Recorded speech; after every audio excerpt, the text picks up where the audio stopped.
नमस्कार मित्रांनो, मी जयकर मांडके माझ्या चॅनलवर आपल्या सगळ्यांचे स्वागत करतो।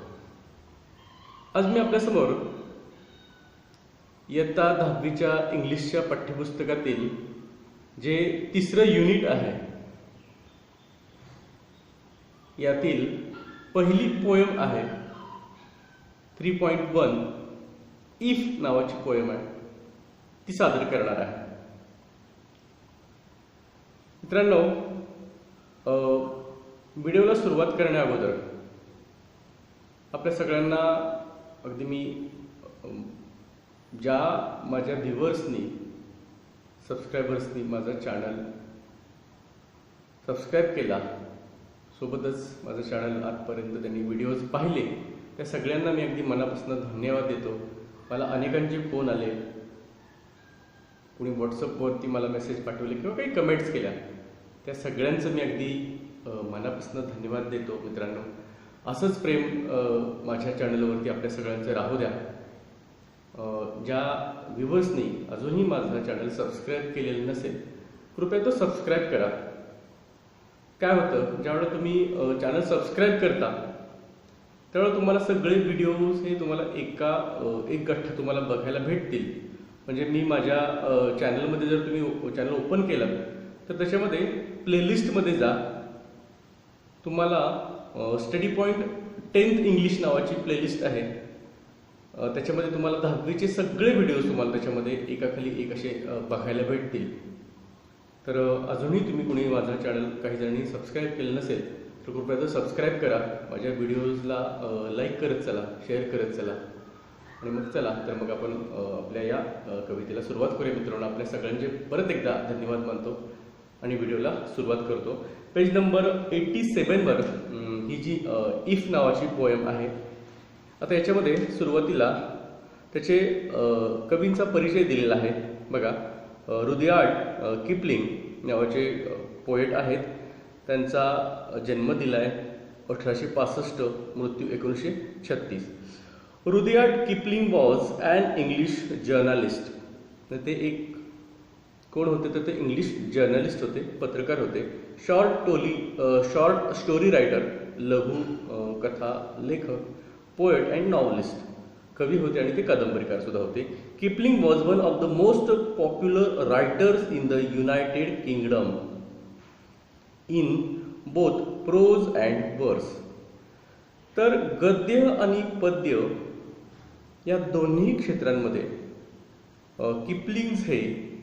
किपलिंग म्हणजे युनायटेड किंगडममधील एक सगळ्यात पॉप्युलर असे रायटर त्या काळातले होऊन गेले असं इथं सांगता येईल। बघा, in the late 19th and early 20th centuries, म्हणजे 19व्या शतकाच्या उत्तरार्धात व 20व्या शतकाच्या सुरुवातीच्या काळामध्ये हे त्यांच्याबद्दलचं वक्तव्य आहे। He was awarded the Nobel Prize for literature in 1907 at the age of 42। तर बघा, त्यांना त्यांच्या 1907 मध्ये त्यांच्या वयाच्या 42व्या वर्षी त्यांना नोबेल पुरस्कार मिळाला त्यांच्या लिटरेचरसाठी, त्यांच्या वाङ्मयासाठी, इंग्रजीमधील वाङ्मयीन सेवेसाठी। He was the first writer writing in English to receive the prize. तर ते असे लेखक आहेत की ज्यांनी इंग्रजी भाषेमध्ये लिखाण केलं आणि त्यांना नोबेल प्राइज भेटलं, अशा स्वरूपातलं ते आहेत ते। This poem deal with advice given by father to his son.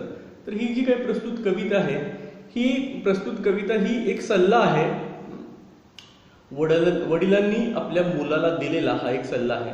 तर मग बघा, पेज नंबर 87 वरती ही पोएम आहे, मी सुरुवात करतोय। माझ्याकडे इथं पाठ्यपुस्तक आहे, तुम्हाला पाठ्यपुस्तकाची गरज भासणार आहे। If you can keep your head when all about you are losing theirs and blaming it on you. Keep one's head याचा अर्थ नॉट टू गेट अँग्री। जर तुम्ही रागावला नाहीत, तुम्ही शांत राहिलात, जर तुम्ही रागावले नाहीत, कधी बघा, when all about you are losing theirs and blaming it on you. कधी तर ज्या वेळेला तुमच्या आसपासचे असणारे लोक ज्या वेळेला त्यांना ते आर लुझिंग दॅर्स, म्हणजे ते त्यांचं स्वतःवरचं कंट्रोल म्हणूत आपण त्यांना, ते किंवा नियंत्रण त्यांचं स्वतःवरचं सुटतं जातं, नियंत्रण तुटलं जातं त्यांचं स्वतःवरचं, आणि याचा दोष ज्यावेळेला ते तुम्हाला देतात किंवा याचा दोष ज्यावेळेला ते तुला देतील, वडील मुलाला सांगतायत, त्यावेळेला तू काय कर, तर तू काय करू शकतोस, तर तू तुझं डोकं हे शांत ठेवू शकतोस किंवा तू अजिबात रागावू नकोस. फक्त तू म्हणजे सांगायचं यातनं काय की ज्या वेळेला परिस्थिती तुझ्या आसपासची तुझ्या विरोधात असेल त्यावेळेला फक्त तू शांत राहा. If you can trust yourself Wien all main doubt you, ज्या वेळेला सगळी लोक तुझ्यावरती ज्या वेळेला संशय घेतील की नाही, त्यावेळेला तू काय करू शकतोयस, तर तू स्वतःवरती विश्वास ठेवू शकलास. ज्या वेळेला इतर तुझ्यावरती संशय घेतात त्यावेळेला तू जर स्वतःवरती विश्वास ठेवू शकलास, but make allowance for their doubting too. आता मेक अलाउन्स फॉर याचा इंग्लिशमध्ये अर्थ दिलाय बघा, consider what others also have to say about something. म्हणजे काय, तर एखाद्या गोष्टीबद्दल इतरांना सुद्धा काही म्हणायचं आहे त्याच्याबद्दलचा विचार करणं. म्हणजे बघा की ही सगळी मंडळी ज्या वेळेला तुझ्यावरती संशय घेतील, तुझ्यावरती शंका उपस्थित करतील तुझ्याबद्दलच्या, त्यावेळेला त्यांच्या म्हणण्याला सुद्धा तू काहीतरी अर्थ आहे आणि त्यांचा थोडासा त्यांच्या बोलण्याचा विचार तू करूशील आणि तू काय कर, तर तू स्वतःचं डोकं हे काय करतो शांत ठेव. तू रागावून जाऊ नकोस. नॉट टू गेट अँग्री याचा अर्थ इथं दिलेला आहे की वन्स हेडचा अर्थ आहे नॉट टू गेट अँग्री. तर तू रागावू नकोस असे तर वडील त्यांच्या मुलाला हा सल्ला देतात. If you can wait and not to be tired by waiting, जर तू वाट बघू शकत असशील, वाट बघू शकलास आणि वाट पाहण्यासाठी किंवा वाट पाहण्याचं तुला कंटाळा नाही आला किंवा वाट पाहून तुला जर का कंटाळा नाही आला, येत नसेल, कंटाळा येऊ शकत नसेल तुला, और being lied about don't deal in lies. आता इथं बघा, बी लाईड अबाउटचा अर्थ आहे false things spoken about oneself by others. म्हणजे चुकीच्या गोष्टी एखाद्याच्या बद्दल बोलल्या जाणं कुणाकडनं, तर इतरांकडनं, इतर एखाद्या माणसाबद्दलच्या काही चुकीच्या गोष्टी सांगणं किंवा बोललं जाणं, यालाच काय म्हटलं जातं, बीइंग लाईड अबाउट. तर बघा, ज्या वेळेला तुझ्या बाबतीत असं कुणीतरी काहीतरी चुकीच्या गोष्टी कुणीतरी बोलेल त्यावेळेला मग मात्र काय करतो, तू डोंट डील इन लाईज. तर त्यावेळेला तू खोट्यांबरोबरती तू लाईज तर त्या खोट्या बरोबरती तू मात्र काय करू नकोस, तर तिथं तडजोड करू नकोस त्या खोट्यांबद्दलची अजिबात. Or being hated don't give way to hating. किंवा आता गिव्ह वे टू हेटिंगचा अर्थ allow hatred to make control of oneself. म्हणजे द्वेषाला एखाद्यावरती नियंत्रण मिळवून देणं. समजा की ऑर बीइंग हेटेड, समजा तुझा कुणीतरी द्वेष केला, गेला तुझ्याकडनं किंवा तुझा कुणीतरी द्वेष केला गेला, तरी सुद्धा तू काय कर, तर तू त्या द्वेषाला मात्र काय करू नकोस, तर त्याच्यावरती नियंत्रण मिळवून देऊ नकोस. म्हणजे जिथं अर्थ आहे बघा, allow hated to take control of oneself. म्हणजे तुझ्या त्या द्वेषाला, इतरांनी तुझा द्वेष केला म्हणून तुझ्या त्या द्वेषाला तू स्वतःवरती नियंत्रण मिळवून देऊ नकोस, असं इथं ते सांगतात त्याला. म्हणजे काय, तर समोरची लोक कशीही तुझ्याशी वागतील तर तू मात्र तुझ्यातला चांगुलपणा सोडू नकोस. कालांतरानं त्यांना त्यांचं वाईट वागले त्याच्याबद्दलचे त्यांना चूक त्यांची लक्षात येईल, आपण मात्र आपला मार्ग हा चांगला मार्ग हा बदलायचा नाही, असा सल्ला त्यांना ते देतात. And yet don't look too good nor talk too wise. बघा, आणि अजूनही ते किंवा आत्ताच ते असं त्याला सांगतात पुढं की लुक टू गुड, म्हणजे तू कुणीतरी खूप चांगला आहेस असंही तू दाखवून देऊ नकोस. किंवा नॉट टॉक टू वाईज, इथं डोंट लुक गुडचा अर्थ आहे बघा नॉट टू बी परफेक्ट. म्हणजे मी कुणीतरी अतिशय परफेक्ट असं व्यक्तिमत्व आहे असं सुद्धा तू तुझ्याबद्दलची तुझी देहबोली किंवा असं तू दाखवू देऊ नकोस. आणि काय तर टॉक टू वाईजचा अर्थ आहे बघा शो ऑफ वन्स नॉलेज किंवा स्वतःच्या ज्ञानाचा शो ऑफ करू नकोस. म्हणजे त्याची भपकेबाजी करू नकोस किंवा त्याचा दिखावा करू नकोस. बऱ्याचदा लोकांना सवय असते की शो ऑफ करण्याची. तर तू अतिशय चांगला पण असं दाखवू नकोस आणि स्वतःच्या ज्ञानाचं प्रदर्शन सुद्धा मांडू नकोस किंवा स्वतःचं ज्ञान सुद्धा इतरांच्या समोर ते त्याचं भपकेबाजपणाने ते दाखवू नकोस असं त्यांना सांगायचं आहे. If you can dream and not make dreams your master. ते म्हणतात की तू जर स्वप्न पाहू शकलास आणि स्वप्नांना जर तू तुझे मालक देऊ नाही केलंस म्हणजे काय तर तू स्वप्न बघ, निश्चित तू स्वप्न बघ, स्वप्न पहा, पण त्या स्वप्नांना तुझ्यावरती अधिपत्य गाजवू देऊ नकोस किंवा तुझ्यावरती अधिराज्य गाजवू देऊ नकोस. म्हणजे माणसाचं स्वप्न हे काही अंशी सत्यात उतरवण्यासाठी त्यानं प्रयत्न करावेत, निश्चितच करावेत, पण त्या स्वप्नानं त्याच्यावरती अधिराज्य नको गाजवायला. तर तो मी स्वाधीन असायला हवा, मी माझ्या ताब्यात असायला हवा. पुढे बघा if you can think and not make thoughts your aim. तू विचार करू तर शकतोयस पण एक कर तर तू विचारांना तुझं एम बनवू नकोस. तुझे जे विचार आहेत त्यांना तुझं ध्येय बनवू नकोस. म्हणजे काय माणसाच्या मनामध्ये चांगले वाईट कसेही विचार येतात आणि जर मी माझ्या मनातल्या येणाऱ्या विचारांना जर मी माझं ध्येय बनवलं तर मग मात्र खूप मोठं माझं आणि इतरांचं सुद्धा खूप मोठं नुकसान होऊ शकतं. हे इथं त्यांना सांगायचंय. If you can meet with triumph and disaster. ट्रायम्फचा अर्थ तिथं दिलेला आहे विक्ट्री.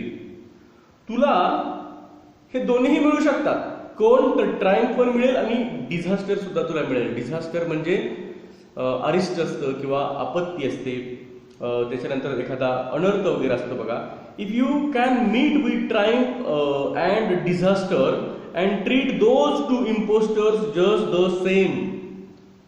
तर तू काय करशील आता कवी या दोघांना म्हणजे ट्रायम्फ आणि डिझास्टरला ते दोन इम्पोस्टर असं संबोधतात. इम्पोस्टर या शब्दाचा अर्थ इथे दिला आहे one who deceives others by pretending to be someone else. Impostor या शब्दाचा शब्दशः अर्थ तोतया म्हणजे एखाद्याचं सोंग घेणे.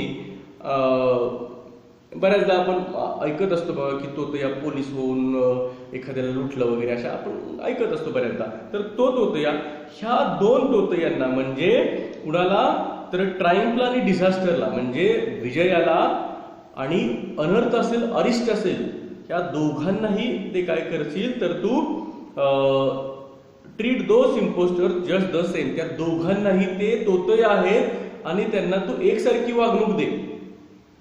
म्हणजे अगदी हार असो किंवा जीत असो या दोघांनाही जर आपण एका समान लेवलनं जर आपण दाखवलं किंवा आपण तसं वागलो की नाही तर माणूस हा बऱ्याचदा त्याचे पाय हे जमिनीवरती राहू शकतात. तो डाऊन टू अर्थ राहू शकतो. म्हणजे विजयाचा तो उन्माद करणार नाही व अपयशाचं तो खूप मोठा शो करत बसणार नाही किंवा तो अपयशानं तुटून पण जाणार नाही. तर त्याच्या पुढे बघूयात बघा. If you can bear to hear the truth you have spoken. बघा तर तू जे काही बोललेलं आहेस की नाही सत्य ते सत्य ऐकण्याचं किंवा ते सत्य सहन करण्याला करू शकलास तर बघा twisted by knaves to make a trap for fools. आता इथं ट्विस्टेड बाय नेव्हचा अर्थ आहे बघा. इथं नेव्ज या शब्दाचा अर्थ स्लेव्ज म्हणजे गुलाम किंवा अगदी दुसरा अर्थ सांगायचा तर नीच अधम व्यक्ती किंवा एखादा फसव्या माणूस असतो बघा इतरांना फसवणारा माणूस असाही अर्थ आपल्याला इथं घेता येऊ शकतो. बघा पुढं काय म्हणतायत तर twisted by knaves to make a trap for fools.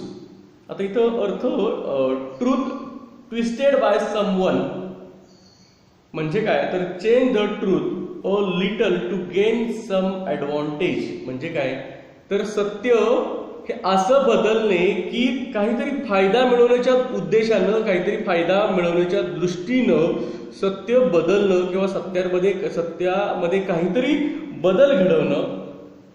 To make a trap for fools. मग काही लोक काय करतात, जे फसवी लोक असतात ती लोक काय करतात, तर सत्य हे बदलून टाकतात. कशासाठी, तर to make a trap for fools, म्हणजे मूर्ख लोकांना त्या जाळ्यामध्ये फसवण्यासाठी सत्य काय करतात, तर ते बदलून सांगतात. आणि अशा वेळेला सुद्धा तू काय केलं पाहिजेस, तर तसं सत्य ऐकण्याचं सामर्थ्य किंवा ते तुला सहन करता येऊ शकण्याचं सामर्थ्य तुझ्याकडे असावं, असं इथं कवीला म्हणायचं आहे. Or watch the things you gave your life to. किंवा अजून काय कर, तर तू ज्या गोष्टी तुझ्या जीवनाला तू दिलेल्या आहेस त्या तू काय कर. Or watch the things that you gave your life to. किंवा तू त्या वस्तू किंवा गोष्टी पहा की ज्या तू तुझ्या जीवनाला तू देऊ केलेल्या आहेस, देतोयस तो. Broken and stop and build. आता इथं अपॉस्ट्रॉफी आणि त्याच्या पुढं EM आहे, त्याला आपण देम असं वाचायचंय.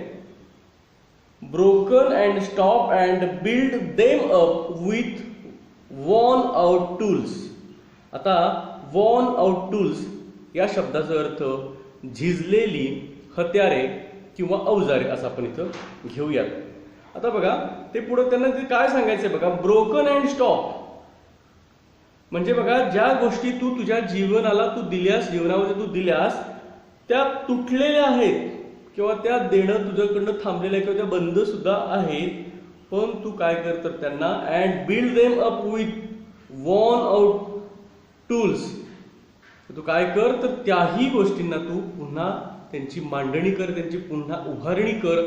तेही कशी, तर झिजलेल्या अशा हत्यारांच्या साह्यानं तू तुटलेल्या मोडलेल्या या सगळ्याही गोष्टींना तू काय कर तर त्यांची पुनर्मांडणी कर किंवा पुन्हा उभारणी कर, असं इथं कवीला सांगायचं आहे. पेज नंबर 88 वरती या.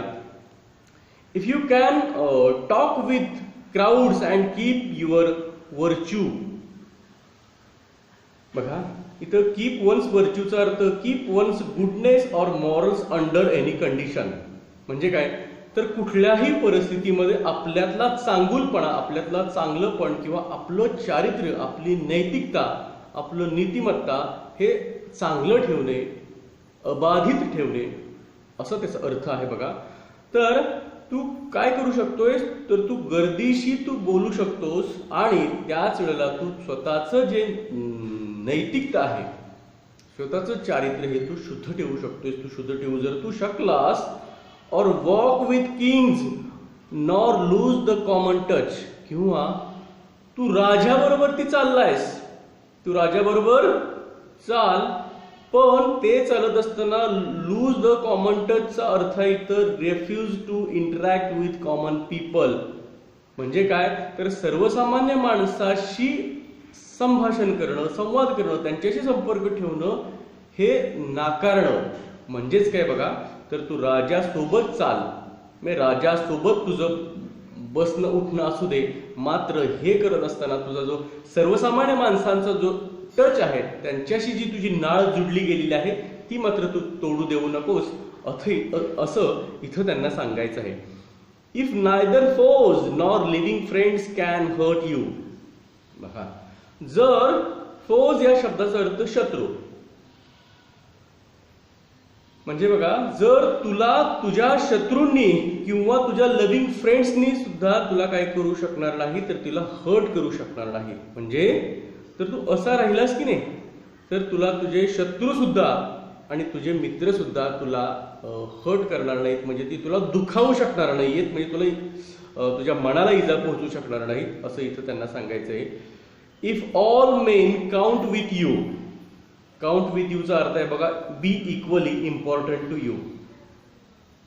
जर सगळी माणसं तुला इक्वली इम्पॉर्टंट असतील, म्हणजे सगळी माणसं तुझ्यासाठी तेवढीच तितकीच महत्वाची असतील, बट नन टू मच, पण त्यापैकी कुणीही अगदी खूपच टू मच महत्त्वाचं काय करावं तर नसावं. If you can feel the unforgiving minute.